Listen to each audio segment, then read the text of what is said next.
We are 5 days away from fundamentally transforming the United States of America. I'll make our government open and transparent so that anyone can ensure that our business is the people's business. And as president, I'm going to make it impossible for congressmen or lobbyists to slip pork barrel projects or corporate welfare into laws when no one's looking. Because when I'm president, meetings where laws are written will be more open to the public, no more secrecy. That's a commitment I make to you as president. When there's a bill that ends up on my desk as president, you, the public, will have 5 days to look online and find out what's in it before I sign it. When there are meetings between lobbyists and a government agency, we'll put as many of those meetings as possible online for every American to watch. When there's a tax bill being debated in Congress, you will know the names of the corporations that would benefit and how much money they would get. And we will put every corporate tax break and every pork barrel project online for every American to see. You will know who asked for them, and you can decide whether your representative is actually representing you. Not negotiating behind closed doors, but bringing all parties together and broadcasting those negotiations on C-SPAN so that the American people can see what the choices are. Because part of what we have to do is enlist the American people in this process. These negotiations will be on C-SPAN. And so the public will be part of the conversation and will see the choices that are being made. We will work on this process publicly, streaming over the net. I'm in this race to tell the lobbyists in Washington that their days of setting the agenda are over. They will not work in my White House. This is when lobbyists set the agenda, and that's why they won't drown out your voices anymore when I am president of the United States of America. Having inherited a $1 trillion deficit that will take a long time for us to close, we need to focus on what we need to move the economy forward, not on what's nice to have. And that's why on Monday I held a fiscal summit to come up with a plan to put us on a more sustainable path. And that is why, as we develop a full budget that will come out this spring, we're going to go through our books page by page, line by line, to eliminate waste and inefficiency. We have already identified $2 trillion in deficit reductions that will help us cut our deficit in half by the end of my first term. The process whereby Guantanamo will be closed no later than 1 year from now. So let me be absolutely clear. If you are a family making less than $250,000 a year, you will not see your taxes go up. I am not an ideologue. I'm not. Pay for what we spend by the middle of the decade. If you like your doctor, you will be able to keep your doctor, period. If you've got health insurance, you like your doctor, you like your plan, you can keep your doctor, you can keep your plan. No matter what you've heard, if you like your doctor or health care plan, you can keep it. For the first time in more than a decade, imports accounted for less than half of what we consumed. Job growth was the weakest of any economic expansion between 2001 and 2008 since World War II. I don't want to run auto companies. I don't want to run banks. I think we can get a lot of work done fast. When I met with the governors, all of them have projects that are shovel-ready. Shovel-ready was not as shovel-ready as we expected. I would convene a continuous advisory meeting with not just Democrats, but Republicans, specifically on national security issues, because there is a long tradition that our differences in foreign policy should end at the water's edge. But I do want to make this point, and I think it's important. On the one hand, the majority has to be inclusive. Mark Twain, it will not be 6 months before the world tests Barack Obama like they did John Kennedy. I'm going to spend some money on the key issues that we've got to work on. You may have seen your health care premiums go up. We've got to reform health care to help you and your budget. We are going to have to deal with energy because we can't keep on borrowing from the Chinese and sending money to Saudi Arabia.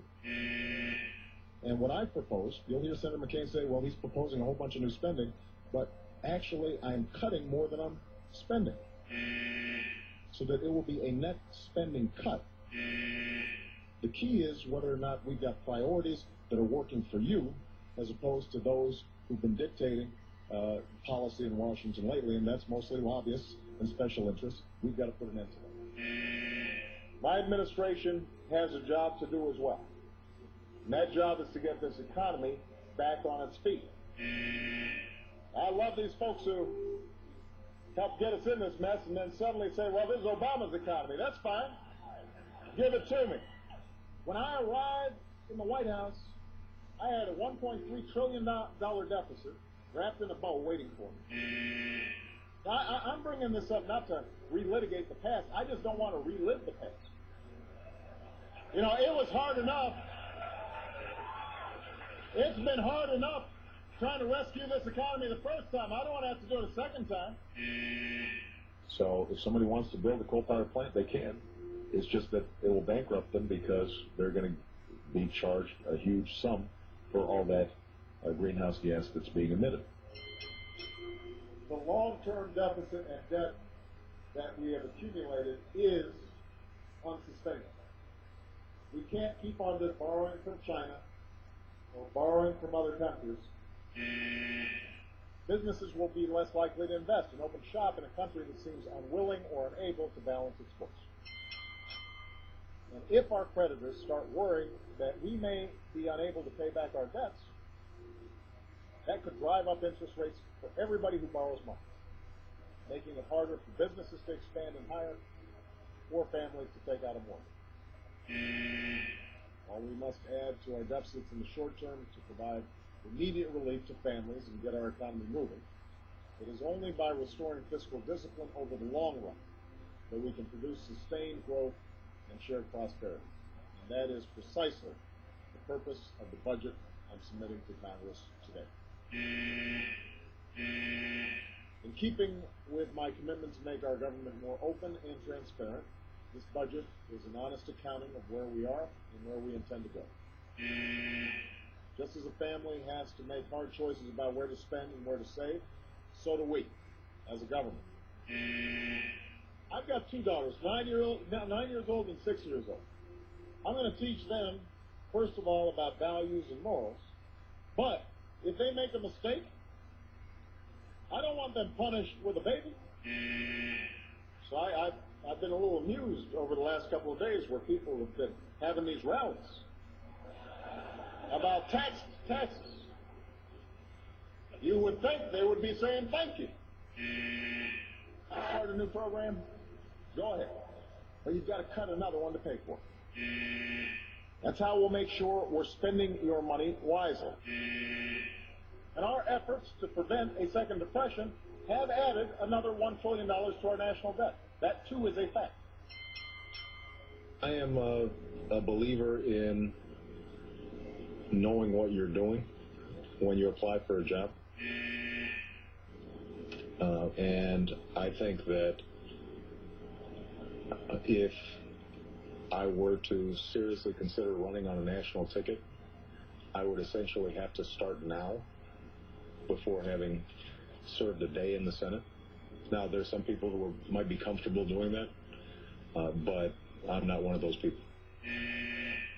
Well, let me just be clear here. Despite what some have claimed, the cost of the Recovery Act is only a very small part of our current budget imbalance. The last thing I will say, though, let me say this about health care and the health care debate, because I think it also bears on a whole lot of other issues.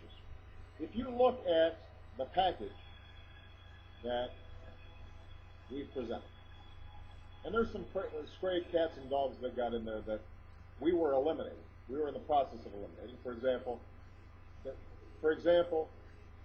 we said from the start that it was going to be important for us to be consistent in saying to people, if you want to keep the health insurance you got, you can keep it. That you're not going to have anybody getting in between you and your doctor in your decision making. And I think that some of the provisions that got snuck in might have violated that pledge. And so we're in the process of scrubbing this and making sure that it's tight. Of the 3.5 million jobs that will be created and saved over the next 2 years as a result of this recovery plan, 400,000 will be jobs rebuilding our crumbling roads, bridges, and schools, repairing our faulty levees and dams, connecting nearly every American to broadband, and upgrading the buses and trains that commuters take every day. The question is, how are we going to make sure that people are getting back to work? Jobs must be our #1 focus in 2010. As president, that's my commitment to you, to do everything I can to make sure our economy is growing, creating jobs, and strengthening our middle class. Not a day goes by that I'm not focused on your jobs. I'll continue also to fight for what the American people care most about: new jobs, higher wages, and faster economic growth. We are 5 days away from fundamentally transforming the United States of America.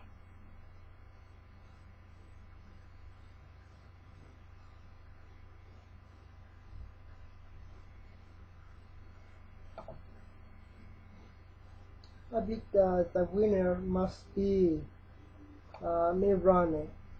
Yes, Mitt Romney must be the winner. Yes, Mitt Romney. Congratulations, Mr. President Mitt Romney. You won.